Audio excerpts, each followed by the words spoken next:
Hello and welcome to Soul Sensations here on Soul Radio USA.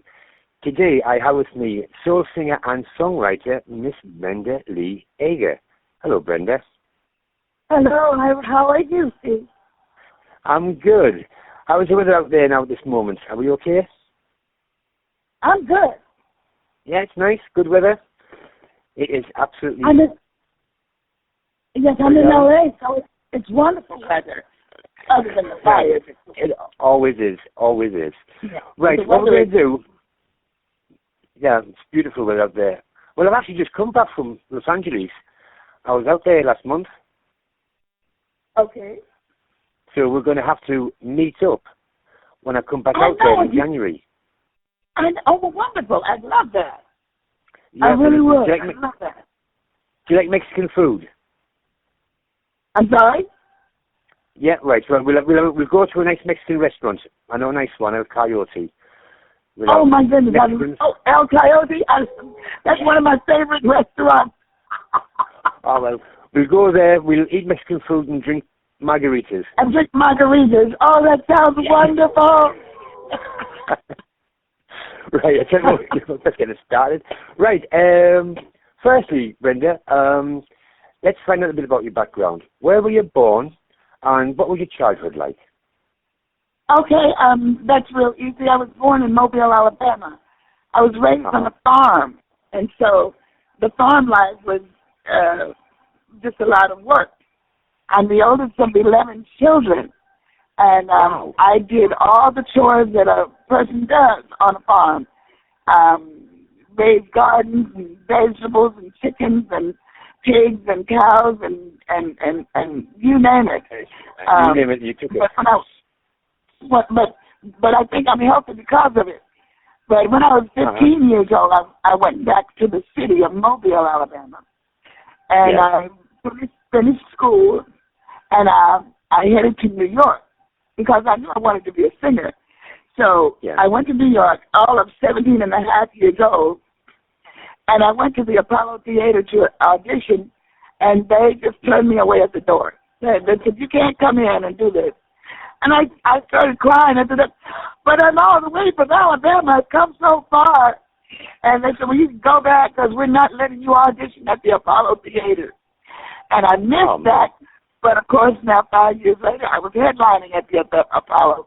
So things work out, you know? Yes. we're going to come to that a little bit later on because I know, is it right you play the piano? Is that correct? I play to write, and I play some. I'm not a virtuoso, but I get the job done. Mm-hmm. So when and how did you become a songwriter? Oh, that's when I was in the third grade, Steve, I started writing poetry on the farm. Right. I would write about anything. I would write about the horses. I'd write about the butterflies, the grass, the cows. But I would write in detail. I wrote a story about a butterfly. I would write not just about a butterfly, but I would write all the details of his beak, his eyes, his wings, what color his wings were. I knew every detail and put that to a melody. And I knew at early age I was going to write songs. And then when I got into the ninth grade, man, it all hit. Because I heard a song on the radio, it said, "Like a snowball rolling down the side of a snow-covered hill, it's growing. Like the size of a fish that the man claimed broke his reel. It's growing." I heard that by the Temptations, and it was written by Smokey Robinson, and I said, "Whoa, that's it. I'm a songwriter. I got to write songs like that. I've got to paint pictures like that. I've got to write imagery and passion and color a canvas with melody and music." So I've been writing since then. I've been writing all my life. Oh, yeah. Was any of your family musical, or was it just you? Just me.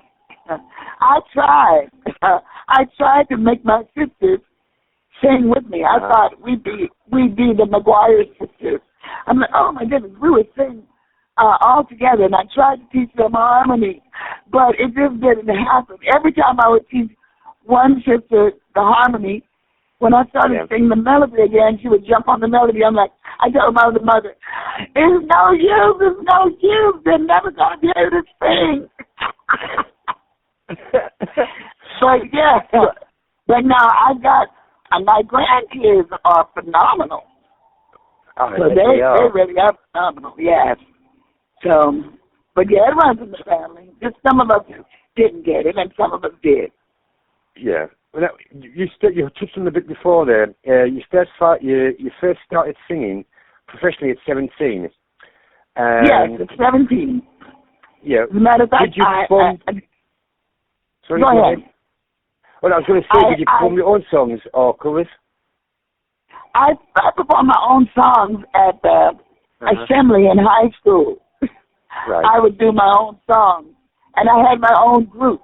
But I was so far from, Detroit or Chicago that nobody heard them but the school.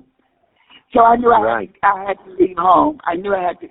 When I stayed in New York for all of 6 months, and by the time I was 18, I was back home, and I met and fell in love with my husband and moved to Chicago. That's how I got to Chicago. I was going to say, what prompted you to go to Chicago? What company? What prompted you to go to Chicago? Did you get a phone call? Oh, because my husband wanted to move to Chicago. So I said, okay. So my marriage brought me to Chicago. Uh-huh. Would you like to tell our listeners about the time you sang with the Reverend Jesse Jackson's Operation Breadbasket? Yes, that's the first job I got when I got to Chicago. I joined Operation Breadbasket, and I joined the choir. Reverend Jackson had a 120-piece choir. I joined that choir, and out of that choir, he took myself and 3 other young ladies, Patty and Lee, Sue Conway, and Dolores Scott. And the 4 of us became a group that traveled with Ben Branch and Reverend Jesse and a 16-piece orchestra to do the civil rights rallies around the country, and we helped to elect the first black mayors around the country by going with Reverend Jackson and the band, the 4 of us girls. We were known as the Piperettes of Freedom. We would go into a town, and we would spend a week campaigning and getting the people of that city to elect their mayor. So we did a lot of footwork during the civil rights movement. As a matter of fact, I was going to get to this later, but since we're on that subject, the 2 of us, Patty and myself, a National Geographic filmmaker is making a story of our lives, from the movement, from the civil rights movement to our musical history. She sang with Smokey Robinson a very, very long time. Yes. Mm-hmm. And of course, I did Jerry, and as a songwriter, I wrote songs for all these people. And the filmmaker thought our story was worth telling. So we're a year and a half into it, and we're almost done. It should be done by the first of the year. It's called Soul Sisters. Yeah, it's amazing. As soon as you get sorted, right, Brenda, you get me the press pack, and I will. I'll help promote it in the UK. Do that. I will do that. Absolutely. Absolutely. It's going to be a phenomenal film. It is. It will be. So, and then, of course... Oh, sorry, go ahead. Of course, she and I, been best friends for all these years, we now take Soul Sisters into schools, and we do what you're doing, empowering young people to know their history, to know the history of the music, to know the history, the real history of the civil rights movement, and we're changing kids' lives. I mean, we go into schools, and some of them don't even want to sit down and listen to us, but before that show is over, they're crying, they're saying, we never knew, and they're calling us Auntie Brenda and Auntie Patty. So we're definitely a force to be reckoned with now that we're older, but we want these young kids to be empowered with real music, with real knowledge, with real passion, so we can bring this music back to the high quality that it should be. We want to touch people with music. Mm-hmm. If I was close. I'm sorry? No, I was going to say, I was interviewing somebody last year, and according to them, the passion has gone out of today's music. What it is, like soul music, is proper soul music, and it's music from the heart, and that's what it was in those days. Nowadays, it's just all synthesized and rubbish. Yeah. Sorry, someone actually said we dropped the ball on our kids. And to a certain extent, I think that's true. We should have instilled in them what Patty and I, what I'm trying to do now. Take them back to a time when music was passion. It wasn't just a bunch of beats. I'm not taking away anything from the kids today, but I'm just saying the passion is lost. It's all about sex and the body, when it should be about the spirit and the heart of the music, because that is what makes music powerful and heals. Because when we listen to Sam Cooke, oh my God, I was just telling someone just a few minutes ago, I'm still in love with Sam Cooke. I fell in love with You Send Me when I was 10 years old. And I've actually written a play called I'm in Love with a Dead Man. And it's a two-people play, myself and the ghost of Sam Cooke. And it's a wonderful play, man. I'm just looking for the funds to put it up, because it's going to be a great play. Well, are you friends with Sam's daughter? On Facebook? With who? With Sam Cooke's daughter. No, I'm not. I'm not. I'm not friends with her. I am. I'll put you. Oh, really? Yeah. I would love to meet her and have her read this treatment, because it's really. I even have the actors that I want to play the ghost of Sam. I'll put you two together. That's not a bother at all. Not at all. That would be wonderful. That would be wonderful. Yeah, I write songs and plays also. Do you know, right, getting back to this tour you used to do with the Reverend Jesse, were you received well in all of the towns and cities that you went to, or did you have to sometimes go to one town and go? Oh, yes. Well, we were received greatly by the people we were rallying with, but no, we were not received greatly in some of those towns. As a matter of fact, in North and South Carolina, we had a curfew. We had to be out of town by 6 o'clock in the evening. And we faced dogs staring us down. And we faced mean-looking policemen, mean-looking people. But, there's something that had to be done. This had to be done, whether it was frightening or not. It had to be done. And we just want to educate kids to know whose shoulder they stand upon, so they can have the passion and the joy of being who we are. The joy of being yourself is one of the greatest joys you could ever attain. It's cool to be me. It's great to be who I am. I love that. I don't want to be anybody else but me.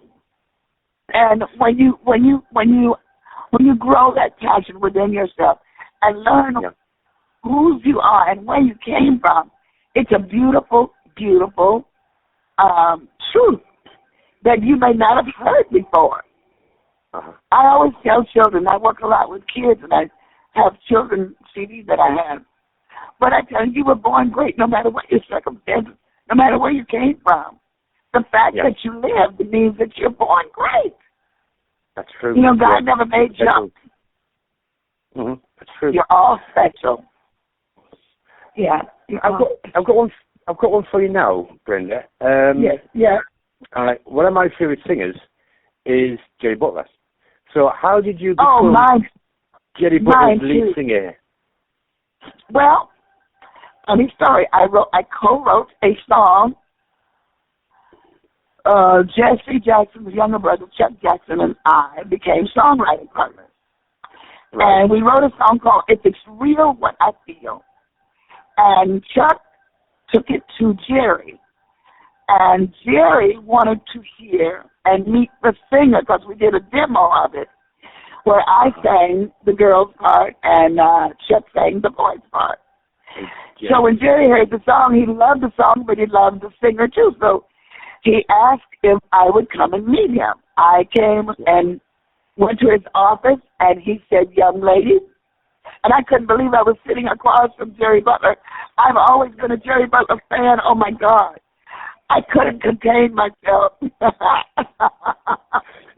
he told me, he said, "Calm down, young lady, calm down." I was going crazy. "Oh, Miss Molly, it's so good to meet you. Oh, I've been a fan of you. I did you, baby. You're crazy."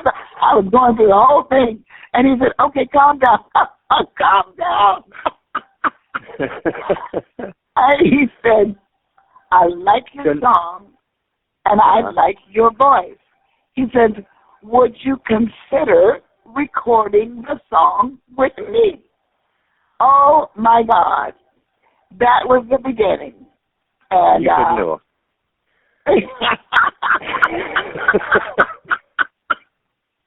I think I was nodding my head because I couldn't get the words out.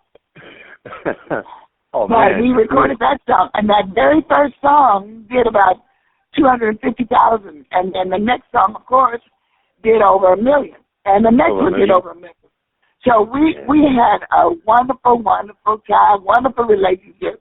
I talked to Jerry just the other day. Oh, and, man. It's always good. It's always good. Always great to talk with him. I tell you what we're going to do, Brenda. We're going to have a small break here, all right? Okay. And I'm going to play some of you and Jerry Butler's tracks and some of your solo tracks as well, which I have. So I've got a couple of your solo tracks. I bet you didn't know that, did you? And of course, a section of tracks that you've written. And I'll be back with you in I'll be back with you in about 15 minutes' time. How's that?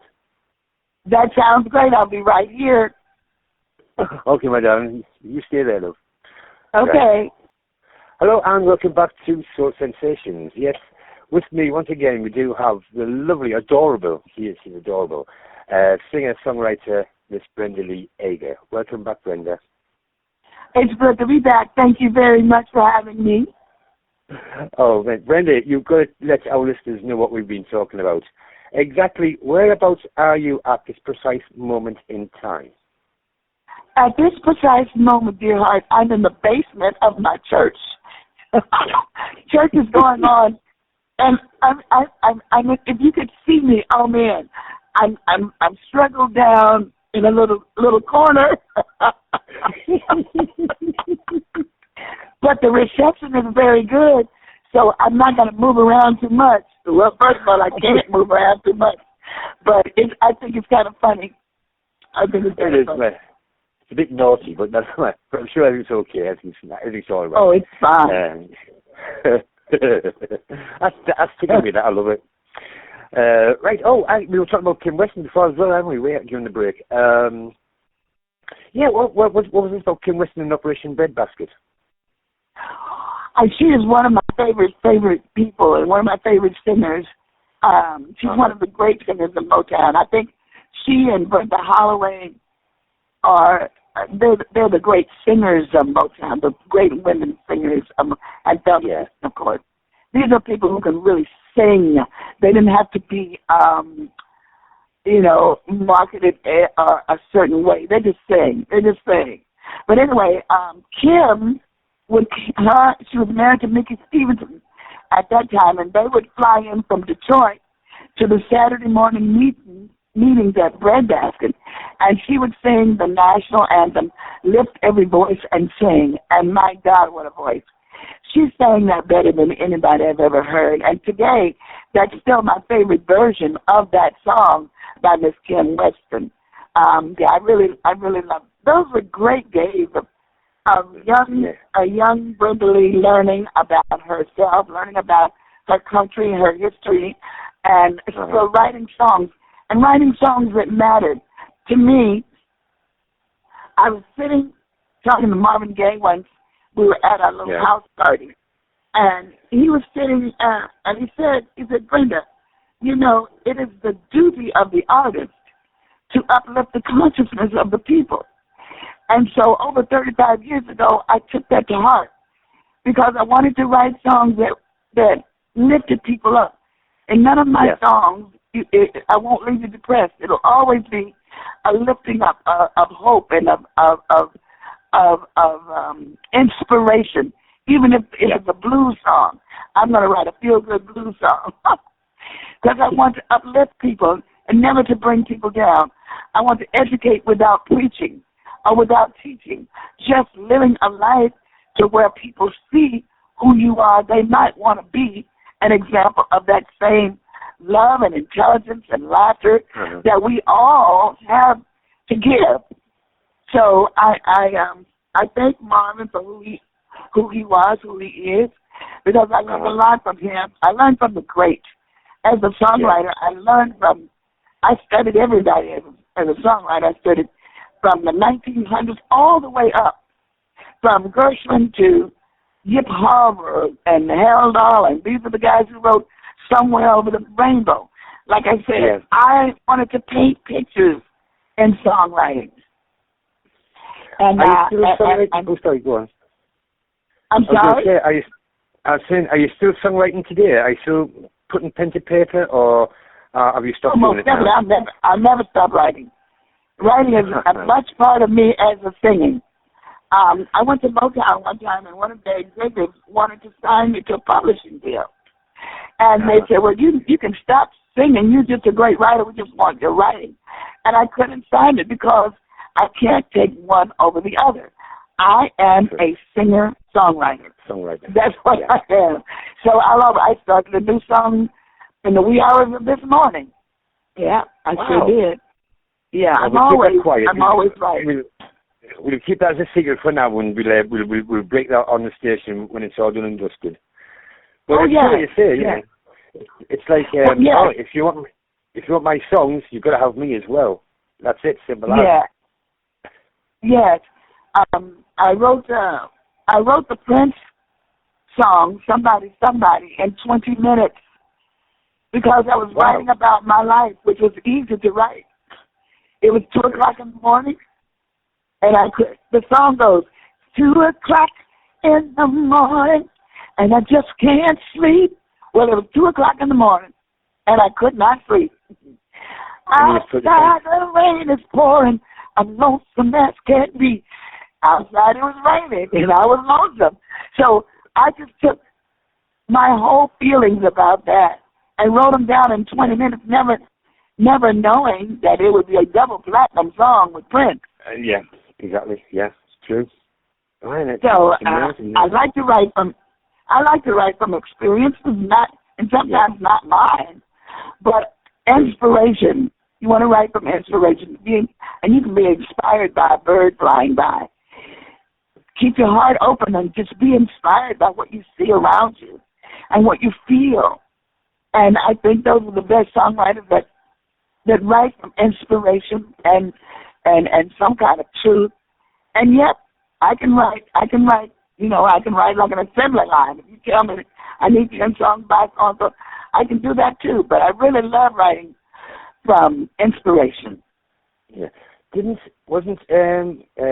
me if I'm wrong, I think it was Carol Bayer Sager released an album called Inspirational Songs from the Heart, or somebody from there, and it was absolutely massive. It was brilliant. You're right in what you're saying.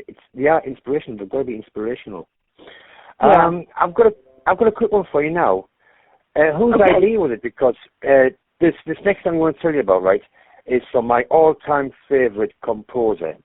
This guy, you know what I mean, to him, he's a big boss man in my books. Okay. Right. Whose idea was it for you to record Burt Bacharach and Hal David's Close to You? Because it was Jerry's idea. It was the Carpenters had it. The Carpenters had it. And we loved the song. And Jerry said, I think we should do a remake of Close to You. And we did it. You know? Yeah. We recorded that one in Memphis, Tennessee, at Isaac Hayes Studio. It wasn't Isaac Hayes Studio back then. It was Scott, but Isaac bought that studio. So yeah, it was. We had fun. Yeah. Huh? It's a beautiful track. That it is such a beautiful. It's a beautiful song. It's a beautiful It's a beautiful track.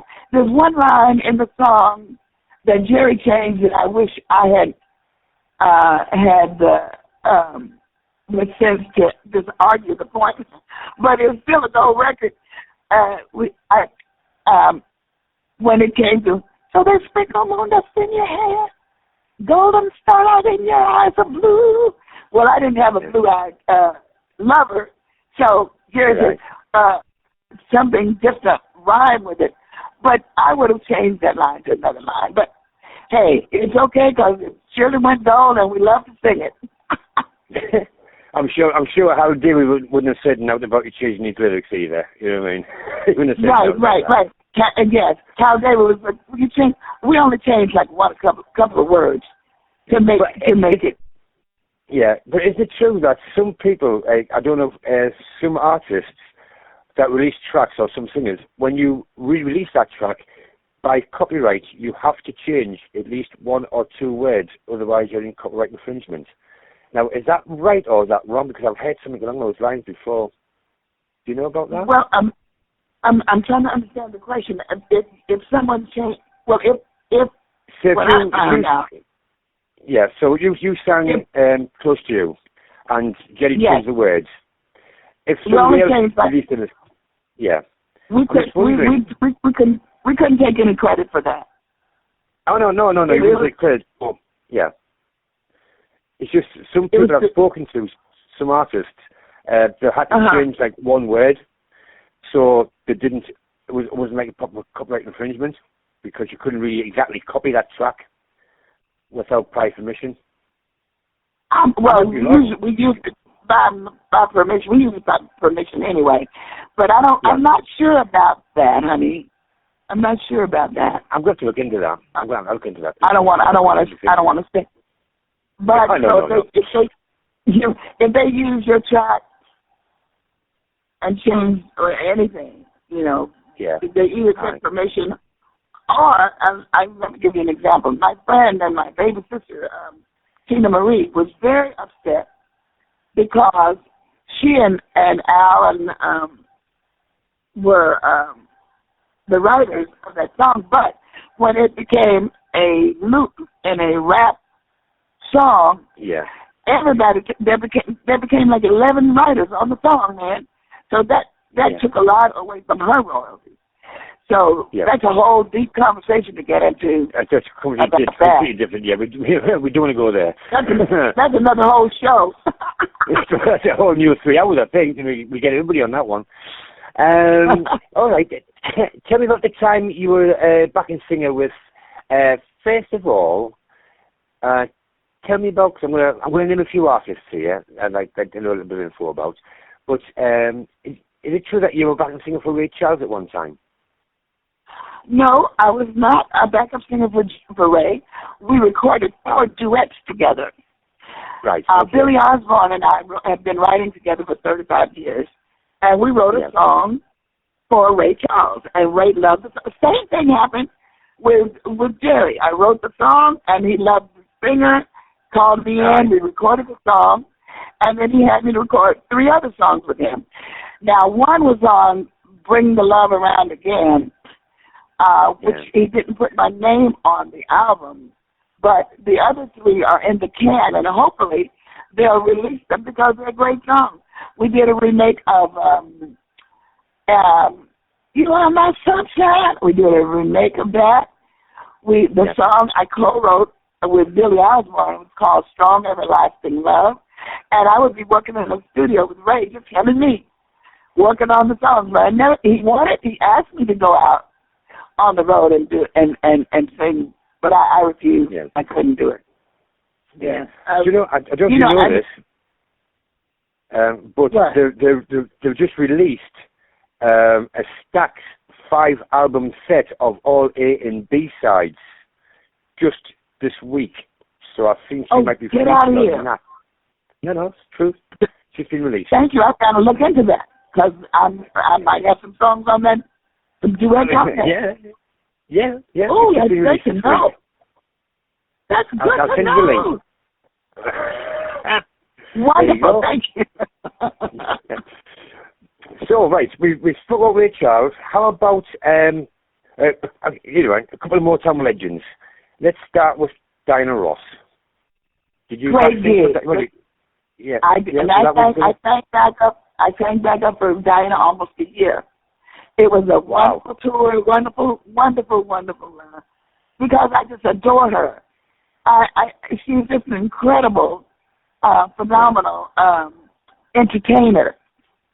And I tried to learn something from everyone I've been around or be around. Yeah. And she taught me a little more grace. Although I'm, on stage, I'm graceful, but I'm a little bit country too. So, forward. But she taught me a little bit more about style, and I just love being around her. I really did. I never had a bad moment with her. Never. How about Stevie Wonder? Stevie was one of the first gigs I had at Operation. He came to Operation Breadbasket. So the four of us sang back up with him the first time he came and played at the Expo, which was a yearly big program concert where all the people came. And we sang Signs Still Delivered with Stevie that night. Never forget it. Did you ever, you were talking about the civil rights movement and then the two that went ahead with everything else. Did any of these artists join you for the shows, or was it just yourselves, or was it just yourself? Well, all of these artists came to do the Push Expo. That's like a weekend of like Wembley. It's just like a weekend of just singers and songwriters and musicians and bands, and it's awesome. It's really awesome. That was like the precursor to stuff like Live Aid and all those great concerts that Operation Breadbasket put on those shows in the early days. Wow. I know, I'm going to say some here now, right, and it's going to surprise quite a few listeners if they don't know of your works and your songwriting. And hopefully you can actually answer some of the questions. Okay. I'm going to run off a list of artists here, which are going to be like, wow. If you thought, Diana Ross and Stevie Wonder, the ones that are going to come up next are like, right? You've got, right? Is it true? Aretha Franklin, Sir Cliff Richard, Prince, Gladys Knight, Bobby Womack, and the Staple Singers all recorded tracks that you wrote.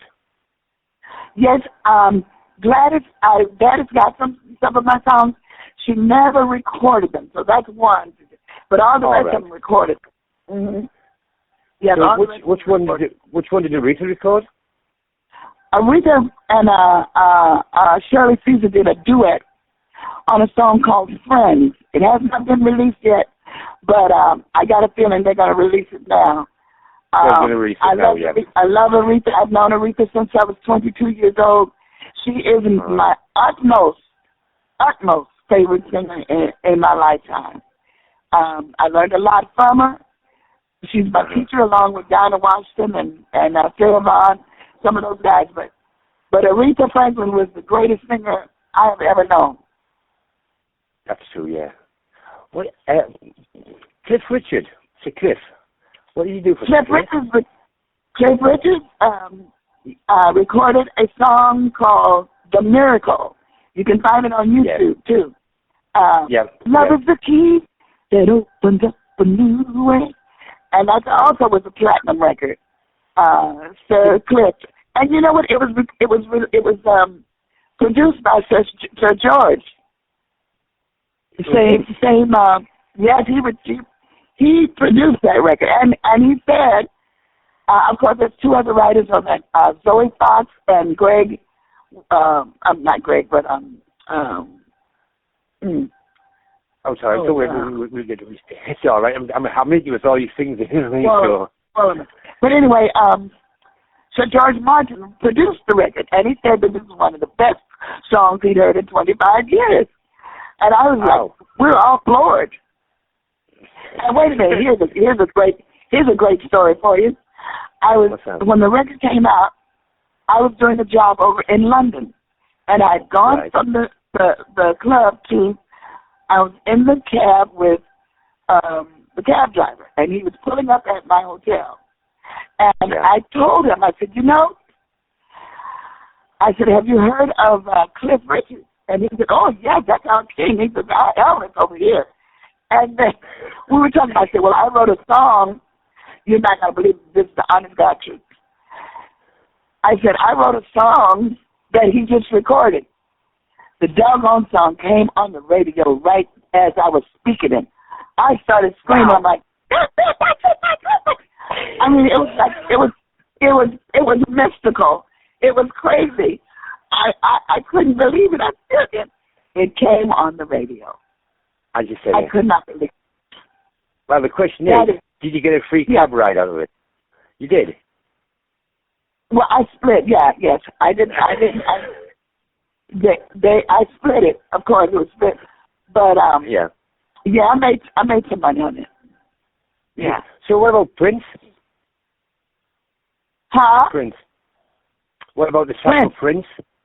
Oh yes, that story is. I was Mavis and I have been good friends since we were youngsters in Chicago.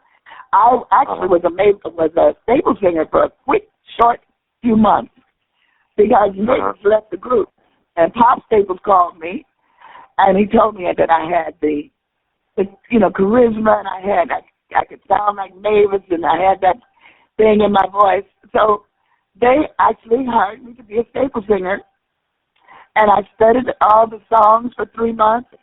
We were about to go on a job, and Mavis came back and I won my job. And she came back to the staple singers, and I wound up with Jerry Butler. So we all won. That was a win-win situation. But anyway, Prince was doing her album. Yeah. And I called and said, I want to send you some songs. So I sent the songs to her, for her. And she called me. She says, he's not going to use the songs because my album is done. But he's in his office, and he's reading her lyrics, and he said to get a hold of you because you're one of the best lyricists that he's heard. And he said, have her send me some more songs. So I sent this particular song, among others, and he recorded it. I couldn't believe it. But they called, and he recorded it, and he was very fair. He gave myself a part of the publishing, and the other guy who had written the original music gave him part of the publishing. And I thought that was so amazing of him. And he recorded another song of mine called Hide the Bone. Well, he changed the title because that was not my original title, but it's on the Crystal Ball album. And so I'm very blessed to have been touched by him, and him touched by my work. I'm still thrilled. I'm still thrilled. Story. Yeah, I've got 1,000 stories. I wish we had time to tell them all because they are really, really interesting. But you have another passion, don't you? I have what? Theater. You have another passion. Yeah, I have a passion for musical theater. I've written several plays. I've put them up, and like I said, I want to put up Sam Cooke in the next 2 years. But the film Soul Sisters is we're wrapping up that film now. So I will send it to you I'll send you a trailer. As a matter of fact, make sure I have your email. I'll send you a trailer of the film. Oh yeah, that can be done. Yeah, we can sort that out after the interview. You can do all that. I can give you everything then. So tell us more about the musical theatre performances, because you've appeared on theatre. Is that right? You've actually been on stage in theatre. Or did I read that wrong? Of what, baby? You actually were in a theatre production. Is that correct? Or did you just write it? Oh, the production. I write and perform it too. All right. So I was going to say, I was just reading there when I was looking up, because I cheat. I look at Wikipedia, and sometimes the stuff on Wikipedia does not match exactly what is the truth. You know what I mean? So I'm going to be Oh, careful yeah, you what I say. asked me. You asked me. I'm going to say what lies ahead next for you. What does lie ahead for Brenda next? The film Soul Sisters, because Patty and I are going to, we're creating a show now to go with the film. Yeah. So it'll be a production where we'll get to do us, and we'll do the great ladies of soul, and we'll do comedy, and it's going to be almost like a variety show, but we're going to bring it to the stages. And you're going to laugh, you're going to cry, you're going to feel inspired by Soul Sisters. And wait until you see this trailer. And I'm going to send it to you. Send me an email, and I will send it to you later on today. Right. I'll give you my email directly after this interview, then I'll have a look at it, and I'll email you back and tell you if I laughed or cried or fell off the chair. I'm sure I'm going to love it. Moving on. So I'm going to do that, and then of course, I'm sorry.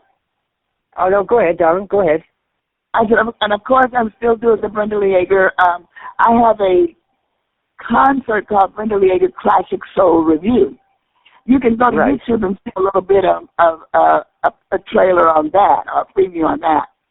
And of course, I sing jazz too, so I still have my jazz trio. So I have all these pockets of different shows that I do, but they're all me. So when you see one, you see me. Well, what you need to do then is, actually that links up with the next question. How can fans, contact you and find out more about what's going on with your career at this moment? Do you have any social media platforms? It'll be. I'm putting up a YouTube channel today. It'll be on YouTube. Also, you can take my email, and that's easy. It's Brenda Lee Eager at gmail.com. Brenda Lee Eager at gmail.com. Great. And do you have a Facebook page where people can follow you? Yes, it's Brenda at BrendaEagerMusic.com. Champion, that's great. Brenda, yes. Brenda at Brenda Eager Music. So it's Brenda Lee Eager at gmail.com. Gmail.com. Brenda Lee Eager at gmail.com. And then to go to Facebook, it's Brenda at BrendaEagerMusic.com. Champion. And do you have a website or not? That's BrendaLeeEager.com also. Oh, that's the one like this, the Facebook one. Right. And if, Brenda, and if anybody wants to hire me, they call you and you call me. That's right. Yeah. Well, I'll be your agent for the UK. All right. Absolutely, behind. And I'll stand on some people's toes and also be the agent in America for you. That's going to That's going to cause some problems. Before we going all night now, Steve, what are you doing taking Brenda off me for? That's good. Right, Brenda. It's been a real pleasure, darling, chatting with you. Oh man, is it over yet? Oh, yeah. Have you gone to I've had a wonderful time. Oh my goodness, I've had a great time. Do you have any shout-outs or thank yous? I'm sorry? Do you have any shout-outs or thank yous you'd like to put out to anybody while you're on air at the moment? Family, Thank friends? you. Thank you, and all my friends in London and UK and all my friends everywhere. Because my friends are 2 to 92, and shout out to Jerry if he can hear me. But just to everyone, everyone. Do you know what we should do? What? We should have a dual interview with you and Jerry, I think. Oh, that would be great. Then we have to organise that. We'll have to sort that. That would be really good. We will. We'll do that. We'll do that. And I've got to interview you again because when we've got more time, I want to go to your career has been so wide and varied, and you've supplied so many brilliant songs so many artists, because I said this last week to Jenny Bradford. I interviewed Jenny Bradford last week, and I went, all right, the singing is Jenny, good. yes, I saw Jenny last month. She hired me to sing last time. Well, I was at the Hall Awards. I don't know if you were at the Hall Awards. Were you there at the Hall? Well, yes, I sang opening night. Because I was at the back. I missed part of it. Yeah, you missed me, man. Yeah. But Jenny Bradford said the same thing. She goes, you may have a brilliant singer. Now, nothing against the marvelous singers that we've got, but it's the songwriter that actually puts the words into the singer's mouth to project it. Yes. Without the song, there'd be no singer. Yes. Am I right in saying that? Yeah. You are absolutely right. You're absolutely right. Gary Butler used to say, you don't go into place without a song, and then it's about a singer and about a song and a singer. First the song, there's the foundation. Then you got to find the person to sing it. Yep. But you first got to have a song. That's it. You get the words, then you get the melody, and then you match the singing with the melody in the song. Yes. The hooks and everything else that goes there. Yeah. Honestly, right, Brenda, it's been absolutely brilliant chatting with you, my darling. I am going to interview you again. Thank you. Keep in touch. God bless everybody. Now, Brenda, don't go away, because I need to have a quick chat with you after we finish. Okay. All right? Okay. So I will love you and leave you for now, and we'll speak very soon. Thank you again, my darling.